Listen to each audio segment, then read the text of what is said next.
Alô você, estamos com o nosso curso de crimes no capítulo de periclitação da vida e da saúde de outro, e estávamos falando sobre omissão de socorro. Mas eu disse na aula passada a seguinte situação: o cidadão vem andando em alta velocidade e ele então atropela uma pessoa. Essa pessoa atropelada pode vir a sofrer lesão corporal ou pode vir a sofrer homicídio e a falecer. Razão pela qual eu perguntava: na tipificação você deve incluir a omissão de socorro, caso ele fuja para não prestar socorro à vítima, e o homicídio, e a omissão de socorro e a lesão corporal, conforme o caso? E eu dizia que não, porque a omissão de socorro aqui, ela é meio para a prática do crime fim, que é o homicídio na direção de veículo automotor, previsto no Código de Trânsito Brasileiro, e a lesão corporal na direção de veículo automotor, previsto no Código de Trânsito Brasileiro. Razão pela qual o crime meio é sempre absolvido pelo crime fim, porque pelo princípio da consunção. Mas o nosso Código de Trânsito traz uma circunstância que agrava a pena, que é a omissão de socorro. Então, a omissão de socorro não poderá ser considerada como crime para um concurso formal de crimes, mas poderá ser considerada como causa de aumento de pena no Código de Trânsito Brasileiro. Mas eu vou preparar para você o cursinho lá, breves teremos lá na nossa playlist os crimes previstos no Código de Trânsito Brasileiro. Aguarde, um curso espetacular. Por hora, vamos voltar para o nosso curso de penal 3, omissão de socorro, e eu falava da ação penal. A ação penal é pública, condicionada à representação ou incondicionada. Nós já vimos que o único crime até agora que eu disse que é condicionado à representação da vítima é o perigo de contágio venéreo, que a mulher que foi contaminada pelo marido tem que ir ao delegado, tem que ir ao promotor, fazer a representação para que possa haver a propositura da ação penal. Mas esse crime aqui, ele é de ação penal pública incondicionada.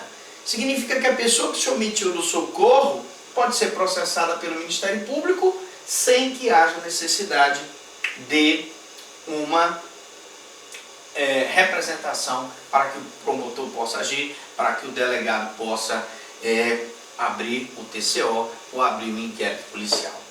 Em caso de risco pessoal ao agente, existe a obrigação legal de pedir socorro à autoridade. Eu sempre estou batendo nisso, porque a própria legislação penal te dá alternativa. Eu não pude prestar socorro àquela pessoa porque houve risco pessoal, mas eu posso então ligar para a autoridade, passar do risco pessoal e pedir para que a autoridade atenda aquela pessoa para evitar que alguém possa me processar por omissão de socorro. Maus tratos.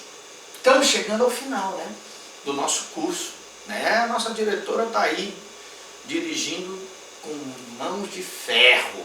Ela não deixa passar nenhum minuto dos 10 que nós temos aqui para cada videoaula. Mas então vamos para os maus tratos, que é um crime previsto também no Código Penal e que tem como objetivo impedir que aquela pessoa seja maltratada pelo agente. Ora, se eu quero impedir que aquela pessoa seja maltratada pelo agente, eu vou ter a objetividade jurídica, a proteção da incolumidade pessoal. Porque se o agente maltrata a pessoa vai ter então uma violação da sua incolumidade física ou psíquica. Então, portanto, se eu estou falando de crimes no capítulo de periclitação da vida e da saúde de outrem, a proteção é da vida e da saúde de outrem. Muito bem. Sujeito ativo do crime de maus tratos, ele é próprio, porque o agente, ele pode ser, a lei vai exigir uma qualificação especial do sujeito ativo. Então nós já vimos que o crime é simples quando não há nenhuma qualificação especial, e ele é próprio quando a lei exige uma qualificação especial. Mas, professor Franklin, por que a lei exige uma qualificação especial? Vamos lá. Se tu pegares aí, pega lá o Código Penal, para um instante aí o vídeo, pum, pause, vai lá e pega lá o artigo 136 do Código Penal, que tem os maus tratos. Eu vou ler para você, você lê comigo lá.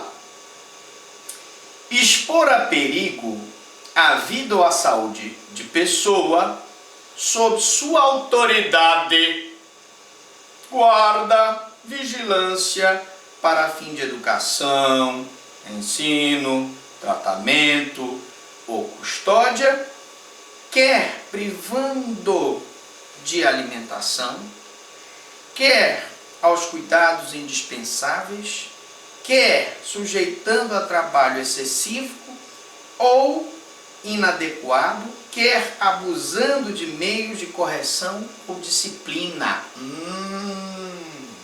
Então, o pai que abusa dos meios de correção e disciplina, a pessoa que priva a outra de alimentação, a pessoa que priva a outra de cuidados indispensáveis à sua higiene, por exemplo. Pena do crime de maus tratos: detenção de 2 meses a 1 ano e multa, ou multa, que é justamente um crime de menor potencial ofensivo, que a pena máxima não é superior a 2 anos. Né? Então, nós vamos falar da pena. Pena máxima não superior a 2 anos, TCO contra o cidadão que praticou maus tratos. Mas preste atenção. Parágrafo 1º. Se do fato resulta lesão corporal de natureza grave, eu vou lá para uma reclusão de 1 a 4 anos. Aí passa a ser crime de médio potencial ofensivo, porque a pena máxima é superior a 2 e a pena mínima não é superior a 1. Significa então que eu vou poder propor a suspensão do processo, nesse caso, se o acusado de maus tratos preencher os requisitos legais. E o parágrafo 2º diz: se resulta morte, reclusão de 4 a 12 anos, crime de grave potencial ofensivo.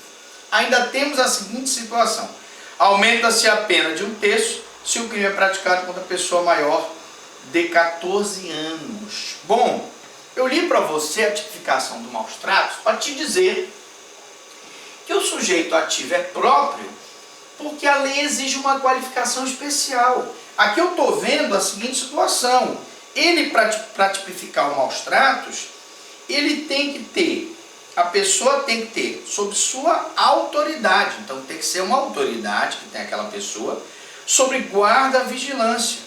Então, autoridade guarda-vigilância é o policial que tem autoridade sobre o preso, é o pai que tem a guarda sobre o filho, é aquela babá que está sob a vigilância daquela criança. Portanto, o tipo penal aqui de maus tratos exige uma qualificação especial, portanto é um crime próprio. Sujeito passivo é a pessoa que está sob a autoridade, guarda ou vigilância para fins de educação, ensino, tratamento ou custódia. Também o sujeito passivo é próprio, porque o sujeito passivo é aquele que está nas mãos daquela autoridade, seja um policial civil, seja um policial militar, seja um policial do corpo de bombeiros. É aquela pessoa que está sob a guarda, seja pai, seja mãe, seja avô, seja o tutor, ou sob vigilância. E aí eu tenho a babá em relação à criança, o agente prisional em relação ao preso. Para fins de educação, é o pai, a mãe. Ensino, é a professora em relação ao aluno. Tratamento, caso do médico que está com aquele paciente sob tratamento. Custódia, o caso do policial que tem aquele preso sob custódia. Então veja que tanto o sujeito ativo quanto o sujeito passivo são próprios. Figuras típicas. Maus tratos tem a figura fundamental prevista no artigo 136 caput, que eu acabei de ler, e tem as figuras qualificadas no parágrafo 1º, lesão corporal de natureza grave, e parágrafo 2º, morte, que define os tipos qualificados pelo resultado de lesão corporal grave ou morte.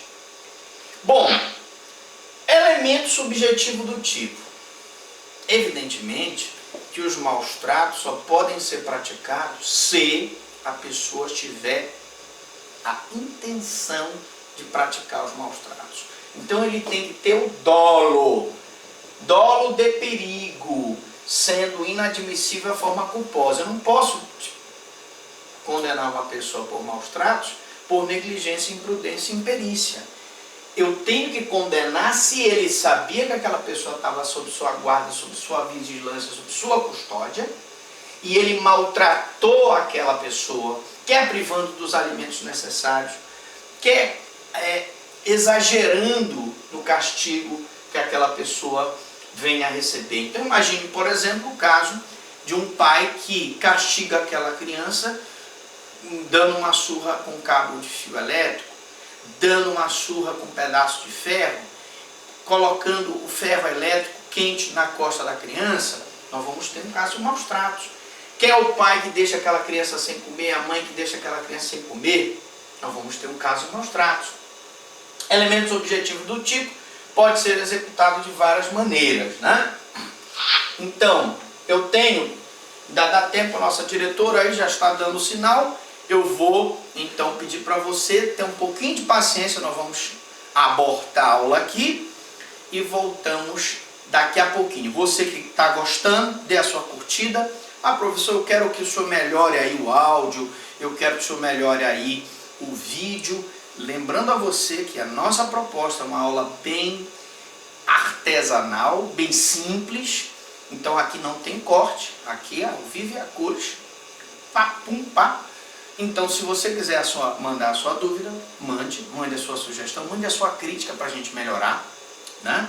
Professor, eu quero que o senhor compre aí um sistema que o senhor possa fazer uma videoaula com qualidade de Hollywood. Vamos tentar, né? Um dia a gente chega lá, se você nos ajudar. Um grande abraço, a gente volta daqui a pouco, depois dos comerciais.